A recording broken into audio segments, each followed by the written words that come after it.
ther. Device inverted. German radar was built to see bombers until RAF crews used thin aluminum strips to make the screens see ghosts, and the night fighter doctrine over Hamburg collapsed within 1 hour. The trick was simple physics cut with scissors and timed with a stopwatch. It first appeared over the Elbe on the night of the 24th of July, 1943, and nothing in the Kammhuber line worked the same way after. Subscribe New Evidence First World War II videos every day. The map pin sits on Hamburg at the northern bend of the river Elbe, night of the 24th to the 25th of July, 1943. The weather is warm and hazy, with high cloud and a light onshore wind off the North Sea. Shortly before midnight, the first pathfinders cross the Heligoland Bight and set a datum over the city center. The old rule says the Kammhuber line will find them, box by box, with early warning Freya sets to detect, Würzburg radars and master searchlights to track, and a night fighter guided in by the plotting table. That rule has held since the summer of 1940, from Denmark down to the Loire. The surprise mechanic begins as a crewman kneels at a flare chute with a stopwatch. He drops one paper-backed bundle every minute while the aircraft holds height around 18,000 feet. Each bundle weighs about 1 pound and contains hundreds of strips of black paper backed with aluminum, each cut to roughly 27 centimeters by 2 centimeters to resonate with the German tracking radar's wavelength. The bundles fall, the strips spread, and the radar room sees not a neat stream, but a wide river of echoes drifting inland on the wind. The operator can no longer pick out a single target to hand over. The old rule depended on clean plots and a measured pace of interceptions. In a Himmelbett cell, the expected capacity was only a handful of controlled attacks each hour, which matched older dispersed raids. Bomber Command had already shifted to the bomber stream to overwhelm sectors. The strips now flood those same scopes with false contacts. On this night, the master searchlights wander, the flak fires short or not at all, and controllers struggle to hold a single Würzburg track.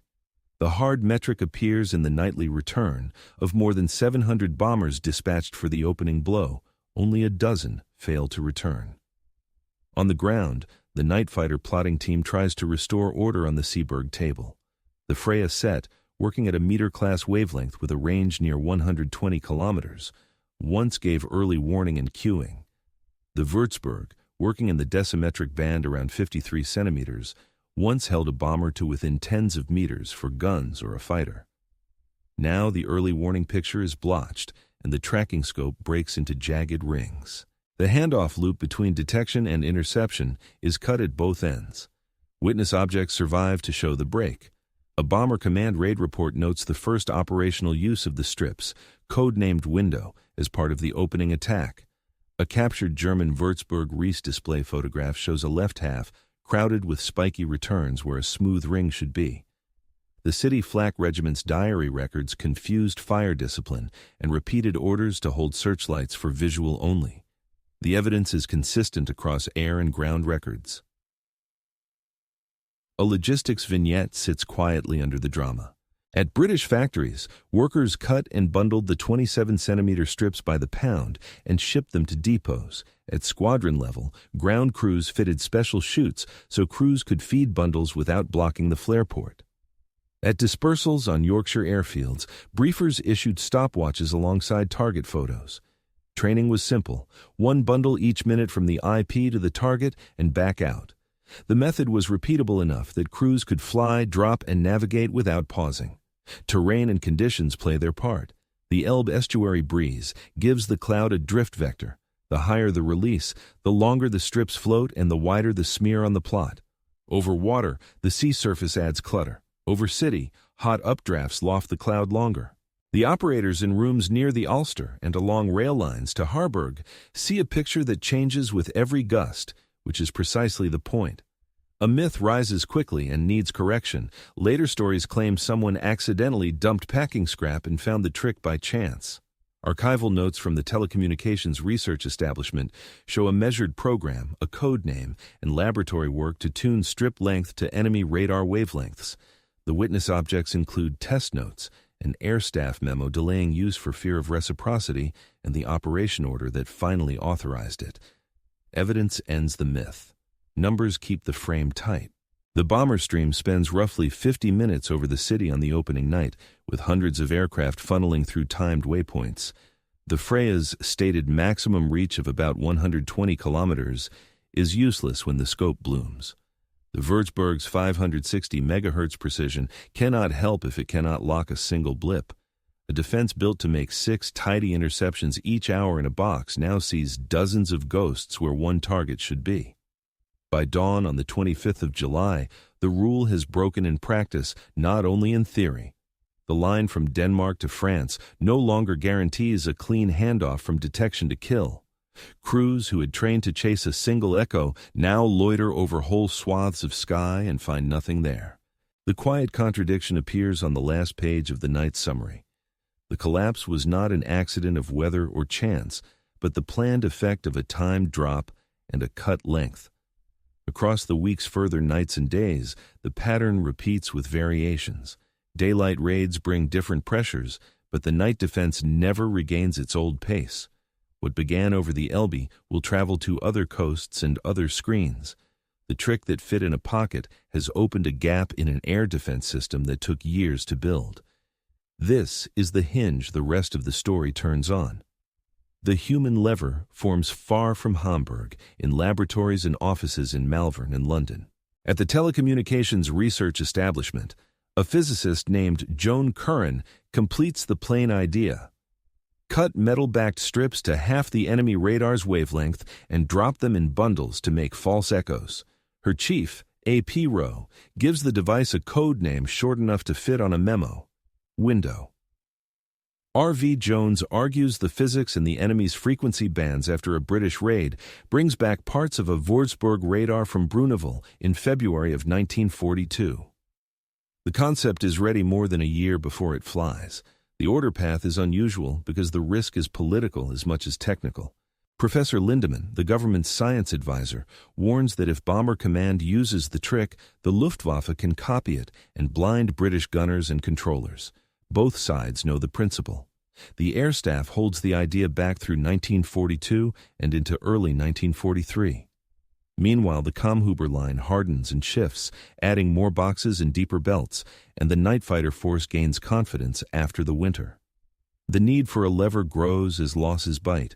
A procurement detail shows the quiet build. Factories source black paper, aluminium foil, and glue by the ton, but pack the result by the pound to match aircrew handling. Test rooms tune strip length to the German gun-laying set at around 53 centimeters wavelength, where a half-wave dipole size to about 27 centimeters is most efficient. Stores issue crates to Yorkshire and Lincolnshire stations by lorry and rail. Packets are counted like fuse or target markers, not like scrap. Training is kept simple to hide the complexity. Number 76 Squadron becomes the first unit briefed on the new drill. Crews practice timing, 1 bundle per minute through the flare chute. Stopwatch started at the initial point and stopped clear of the target. Ground sections modify bombers with dedicated drop chutes to avoid fouling other stores. The drill is designed to be robust even in turbulence and darkness. The decision point comes in July of 1943. Arthur Harris, Commander-in-Chief of Bomber Command, gets final approval to use window during the opening night of Operation Gomorrah against Hamburg. The order rides out as part of the operations paperwork that sets routes, altitudes, and timings. Pathfinder Force carries the usual burden for marking. Main Force groups carry the bundles and the clocks. The lever that once sat in a lab now sits next to a flare chute over the North Sea. Only one obstacle remains: fear of immediate reciprocity. The Luftwaffe has its own version, codenamed Düppel, and could deploy it over British cities. The Air Staff's risk calculus changes as centimetric sets come online for British fighters and gun control, reducing the threat from enemy decimetric tricks. In the end, the balance of risk favors action. The order stands, and crews load both bombs and bundles. A logistics vignette from the afternoon of the 24th of July shows the system's plainness. Armorers and loaders at a Lincolnshire dispersal carry crates that look like ration boxes and stack them on a trolley. A navigator sketches a timing bar on his route card with leg lengths in minutes and seconds. A flight engineer tapes a shorthand reminder near the flare chute. Start clock, 1 bundle every minute, stop clock. The simplicity is the strength. Terrain and conditions continue to matter, even for a laboratory idea. The North Sea wind will drift the cloud. The Elbe's heat plume will loft it. Crews fly at heights where the fall time gives a long-lived cloud without smearing the target area into confusion for the pathfinders. The doctrine is not just drop and hope, but drop to plan, with the strip cloud placed as deliberate cover over routes and turns. Myth meets evidence again here. It is often claimed that the air staff simply let Bomber Command try a stunt over Hamburg. Witness objects contradict that. There are 3 test notes specifying strip length and material. There are memoranda arguing delay for fear of copycat use. There is the name squadron briefed first, and the lettered groups assign the bundles. The presence of a code name tells its own story. This is a program, not a prank. The decision's effect is measurable before the first target markers ignite. The bomber stream is shorter in time over the city because the planners expect less time lost to searchlights and initial interceptions. The hard numbers in the after-action tables for the opening night show a loss rate that collapses to well under 1 bomber in 50, a change large enough to shift the cost curve for sustained night operations. The same tables list heavy ordnance tonnage and route adherence that had been harder to achieve in earlier months. The lever has moved the line. 2 more dates mark the decision's echo. In early August of 1943, Bomber Command continues to use window in subsequent raids as a routine countermeasure, not a one-off trick. In October of 1943, the Luftwaffe finally answers with Duppel in a raid that reaches London. The British night fighter force, now large and centimetric equipped, blunts the effect. The reciprocity feared in 1942 arrives too late to restore the old rule. From this point, the tool will migrate beyond night bombing to deception at sea. The same strips, dropped in patterns over water, will make phantom fleets creep toward French headlands on the night of the 6th of June, 1944. That use requires a different kind of timing, a different kind of circuit, and aircraft working with small boats. The lever that began in a lab and matured over Hamburg will find a second home on coastal radar screens. The system is a chain of simple parts linked by a flight plan. The parts are cut strips paper-backed with aluminium, each made to behave like a very short radio aerial. The key is length. When a metal strip is near half the wavelength of a radar's transmitted signal, it resonates and re-radiates, looking big to the set even though it weighs almost nothing. A packet contains many strips. A bundle weighs about 1 pound. A bomber carries enough bundles to sustain a cloud for a long leg. The method is to drop bundles at timed intervals so the cloud overlaps itself along the track. The German early warning picture depends on Freya. That set works in a band around 2.5 to a little over 2 meters in wavelength, with a reach of roughly 120 kilometers in later forms. Against this, the RAF often pairs window with separate airborne jamming, mandrel, to add a broad smear at Freya's frequency while the strips concentrate on the Würzburg tracking frequency. This division of labor matters. One tool breaks the long-range picture, the other breaks the precision. The method attacks the system at both scales at once. The German tracking and gun-laying picture depends on Würzburg. That set works near 560 megahertz, a wavelength of about 53 centimeters. The efficient half-wave strip is therefore around 27 centimeters long. A single strip is not enough to fool anyone, but a falling cloud of many hundreds creates so many bright returns that an operator cannot hold a single bomber. The result is a crowded scope and a control loop that breaks. The night fighter pilot never gets a clean vector. Reliability emerges from tolerance and timing. A half-wave dipole remains an efficient scatterer, even when its length is not perfect. Strips cut to about the right length still produce a strong echo. The procedure adds regularity. 1 bundle every minute for many minutes keeps the cloud dense along the route. Crews can maintain that interval within a few seconds using a standard cockpit stopwatch, even in turbulence. The combined effect means a high probability that ground-controlled interception will degrade whenever the method is applied at scale.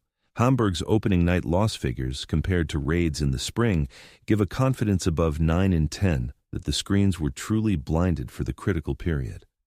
Witness objects record each link. A Bomber Command Operations Order lists the bundle issue per aircraft and the instruction to drop by the minute rather than by distance. A TRE note describes the strip length selection for the Würzburg band and mentions alternative lengths for other sets tried in bench tests. A photograph of a Würzburg display with and without interference illustrates how the ring becomes jagged under clutter, with a real target indistinguishable from the chaff on the jammed side. Each object fixes one part of the method. Constraints exist and matter. Wind shear can smear the cloud too wide and reduce local density, so release height and leg length are chosen to balance persistence with placement. Heavy rain can carry strips down faster, shortening effect time.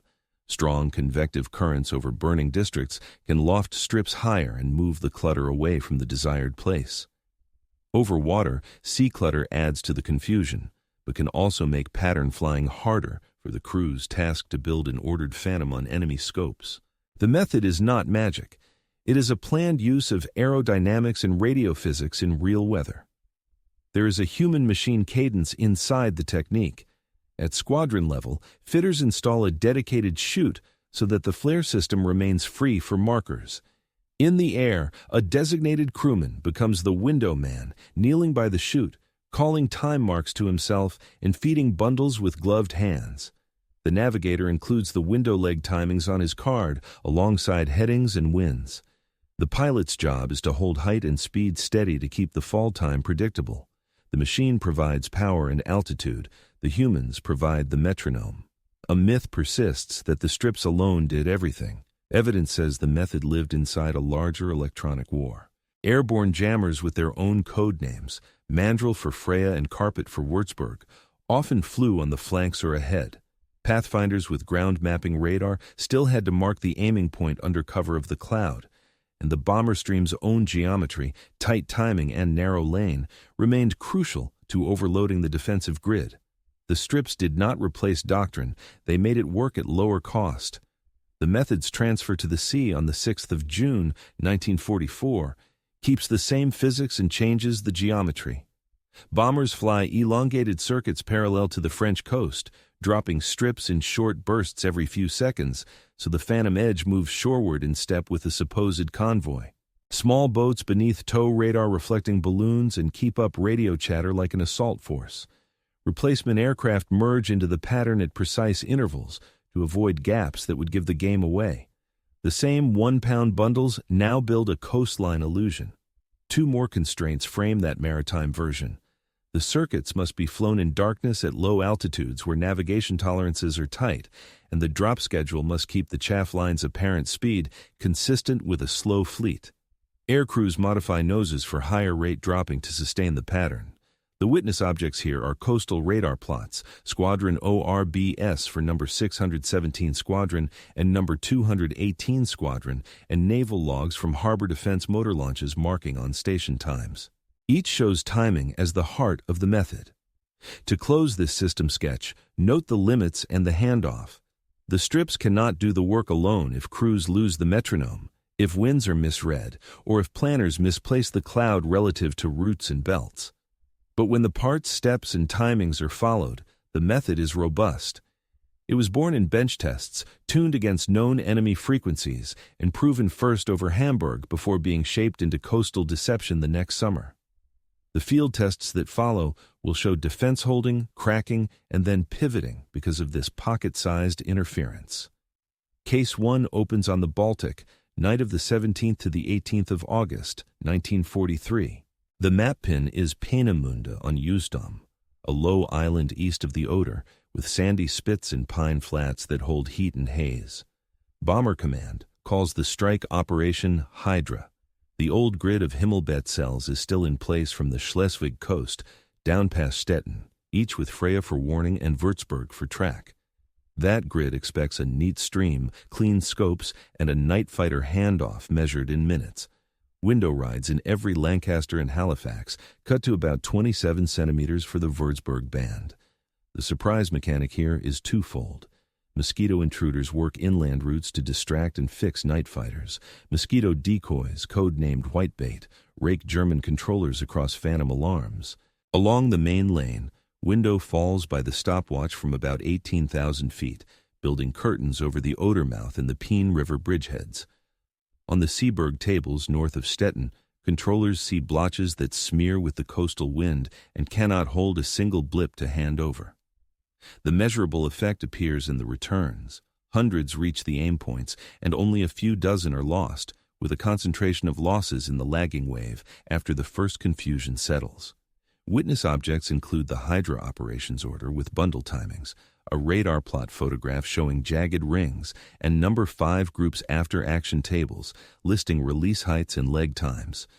A logistics vignette underlines the routine. At RAF bases in Cambridgeshire and Lincolnshire, trolleys carry crates that look like ration boxes but weigh by the pound. Ground crews chalk window on the sides to avoid mix-ups with markers. Navigators draw timing bars on route cards, 1 bundle each minute for a set count from initial point to egress. Fitters have already cut small chutes so the flare port stays free. The drill is simple enough that a tired mid-upper gunner can run it on feel. Terrain imposes limits. The Baltic breeze pushes the strip clouds off the coastal shallows. Release height must trade persistence against drift. Heat plumes over factory blocks lift the clutter where it is least helpful for visual marking. The best density sits over the approach legs rather than the target circles, which is where the method earns its keep against ground-controlled interception. The myth that window masked poor accuracy does not hold up. Pathfinder photographs show markers on the housing camp and workshops by the Peene's north bank despite the drift. Case 2 is a failure test, the Nuremberg raid of the 30th to the 31st of March, 1944. The route line leaves Lincolnshire, crosses the North Sea corner near the Scheldt, and threads Belgian rail corridors toward the main river. The night is bright, with a near full moon. High cloud is thin, and contrails mark the stream like chalk. Window falls to plan, but Wild Sow, single-seat fighters working by searchlight, flares, and ground fires, turns the sky into a visual hunt. Zami Sow, looser, running commentary control, puts twin-engine fighters into the stream early. The result is the worst night for Bomber Command. Near 100 bombers lost, and several hundred aircrew dead or captured. Witness objects confirm what physics suggests. Meteorological charts show wind at height that keeps contrails intact for long legs, a gift to roving fighters under moonlight. A fighter-controlled diary from the Rhineland lists plot calls that do not depend on tight Würzburg handoffs. Controllers talk whole corridors, not single echoes. Aircrew loss maps cluster along the approach between Aachen and the Rhine crossings, not only over the target. Windows still fills scopes, but visual cues and altered German control doctrine narrow the advantage. The myth that chaff stopped working ignores these conditions. Evidence shows it remained effective against radar guidance while other senses took over. A short training detail sits inside the failure. Number 100 Group's jammer aircraft still fly mandrel and carpet to smear Freya and Würzburg, but the main force has no instrument to hide contrails or mute a full moon. Briefing stress bundle timing and route discipline, which crews keep to within seconds. The hard truth is that a clear, bright night moves the duel from electronics to eyesight. Window cannot erase the moon. Case 3 is maritime and doctrinal. The night of the 5th to the 6th of June, 1944, off the French coast. Operations Glimmer and Taxable ask bombers to imitate fleets on coastal radar near Pas de Calais and Cap d'Antifer. Number 617. Squadron flies elongated rectangles parallel to the beaches, dropping window in bursts every 15 seconds, 2 minutes and 10 seconds outbound, and 2 minutes and 30 seconds inbound, so the chaff line inches shoreward at a speed like a slow convoy. Below, Harbor Defense Motor launches tow reflector balloons and jam on set schedules.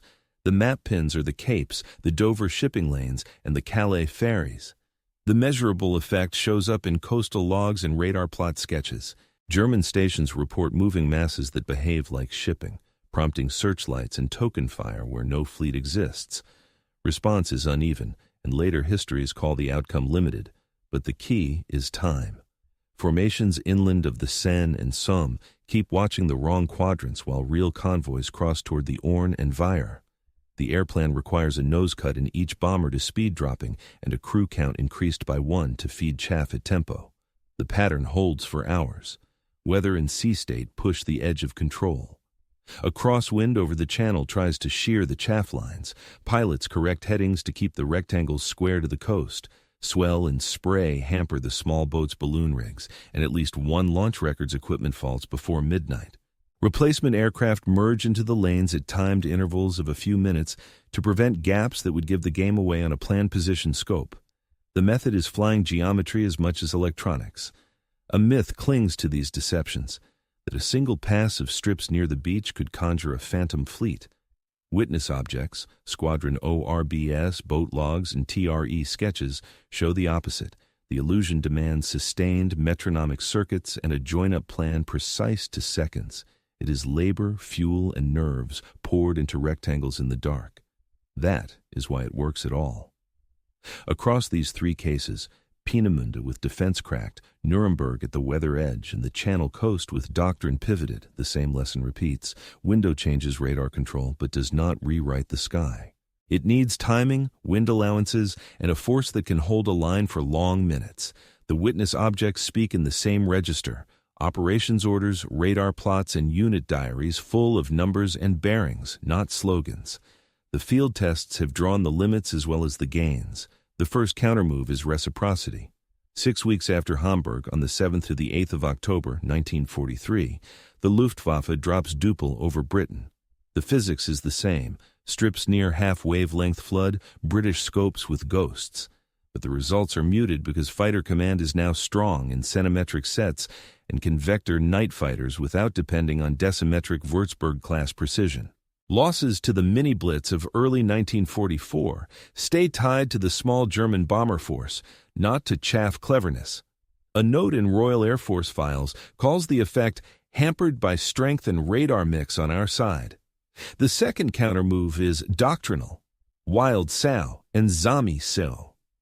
Instead of tidy Himmelbett boxes, controllers throw single-seat day fighters into the bomber stream by flares, fires, and a bright moon, with twin-engine night fighters roving under running commentary. These tactics bypass clean handoffs and turn the fight from scope-based to eye-based. On the Nuremberg route of the 30th to the 31st of March, 1944, these methods put fighters into the stream well before the main river and keep them there for hours. Here, window cannot erase visual contact, and the cost is paid in bombers and crews. Electronics answer electronics. German engineers field Naxos, a passive set that hears the H-2S ground mapping radar at about 10 centimeters and points night fighters toward the bomber stream.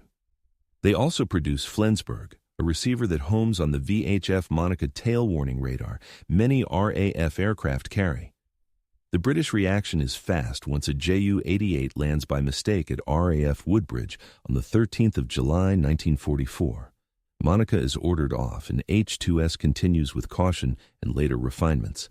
Evidence sits in captured equipment reports and orders of the day. Operators and engineers also try to harden ground radar. Freya stations learn to shift among islands of frequency to dodge jammers like Mandrel.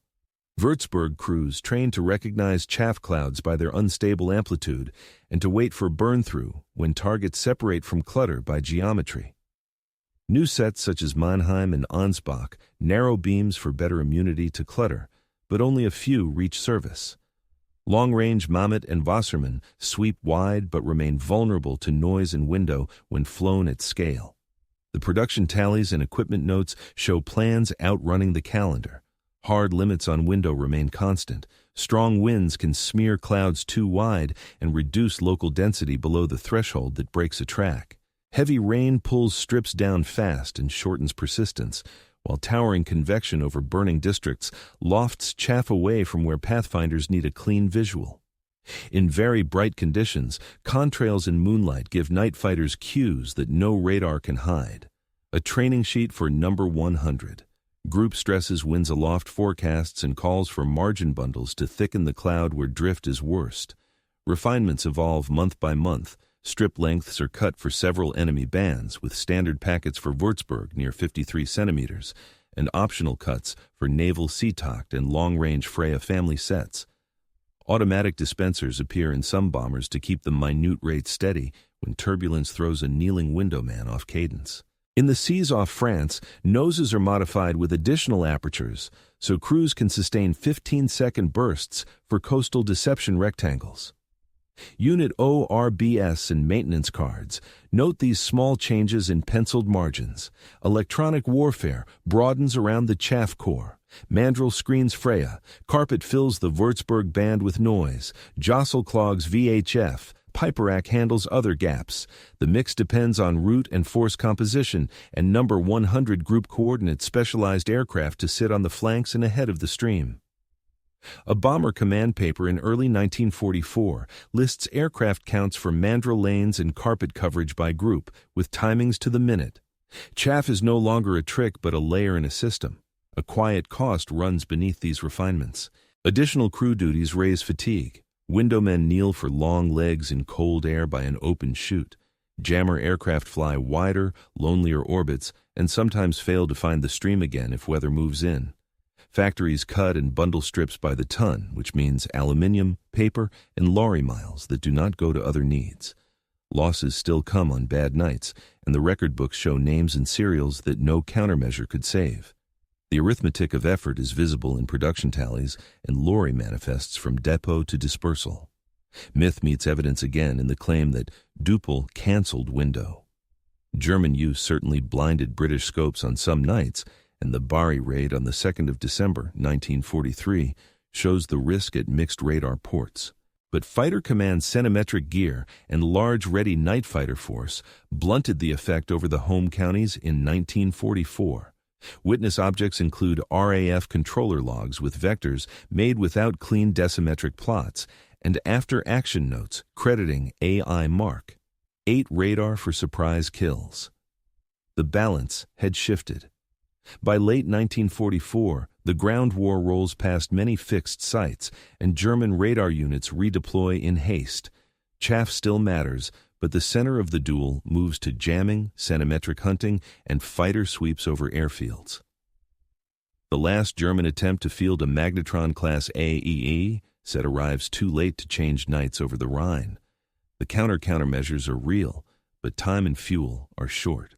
The lever that began with a strip cut to a half wavelength still buys minutes when minutes matter. Immediate outcomes appear in figures and timings.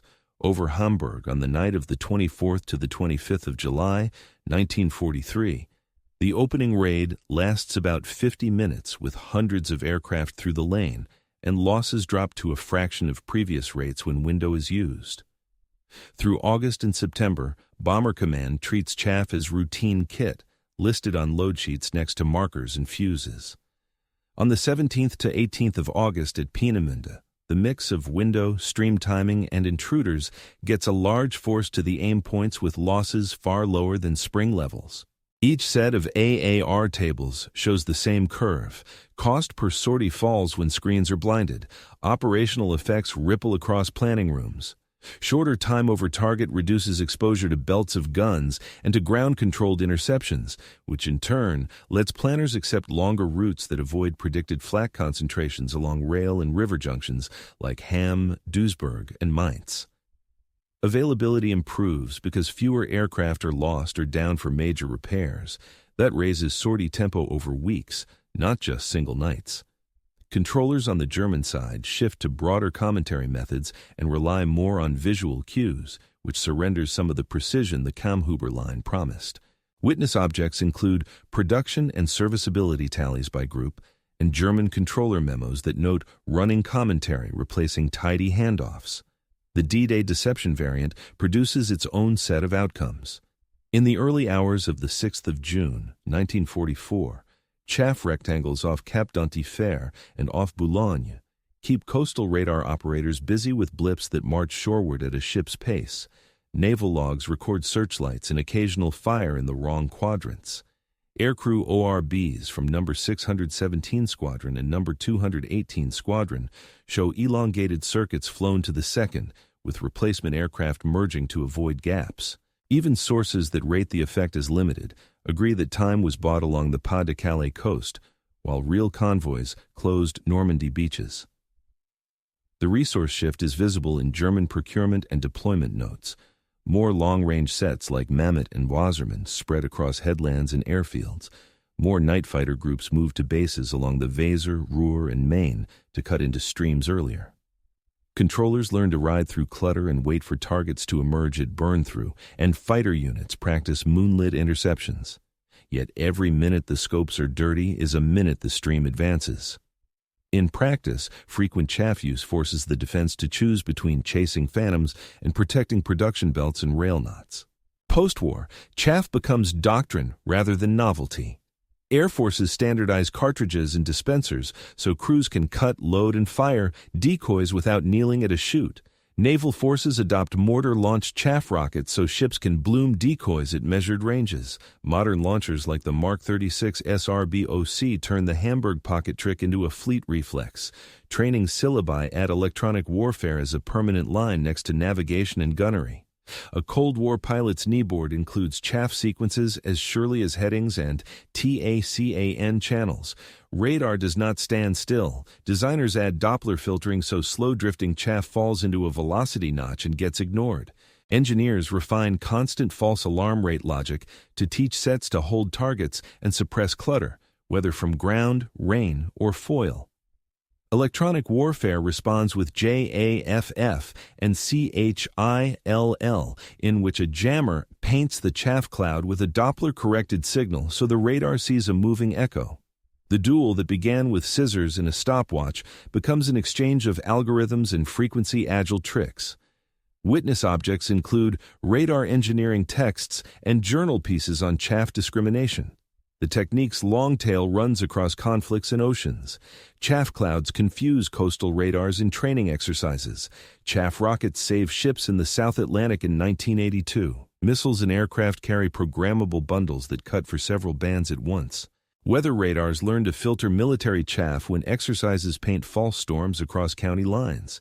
Civil controllers log bands of slow-moving returns after large exercises and learn to ignore them. The small strips have left a wide bureaucratic wake. A logistics and training vignette from the jet age looks familiar. In a hangar far from the North Sea, an avionics tech opens a panel and slots a mixed load of chaff and flare cartridges by count and code. A pilot steps through a briefing that includes Program 1, 5 bursts, half-second interval. Program 2, long burst, beam break. On a range, a radar van records returns and writes up a short report on range Doppler separation. The tools have changed, but the cadence of plan, drop, and measure echoes 1943. Myth versus evidence closes the ledger. It is tempting to say Window won the night war, just as it is tempting to say Wild Sow ended it. Neither claim stands on the documents. Chaff, jamming, streams, centimetric radars, and fighter tactics interacted like gears. On nights like Nuremberg, with bright moon and contrails, Window could not hide a force. On nights like Hamburg, it broke a system in minutes. The witness objects, plots, ORBS, and equipment cards show a balance that moved but never froze, returned to the original map pin. Hamburg sits where the Elbe bends, and warehouses meet rail lines that run north-south to Altona and east toward Lübeck. On the morning after the first window night, radar rooms from Cuxhaven to the lower Elbe look at equipment that worked yesterday and failed within an hour after midnight. The city's smoke hangs low, the scopes are quiet, the bundles have fallen to earth. The rule that once governed the night has been broken by objects that fit in a flight sergeant's hands.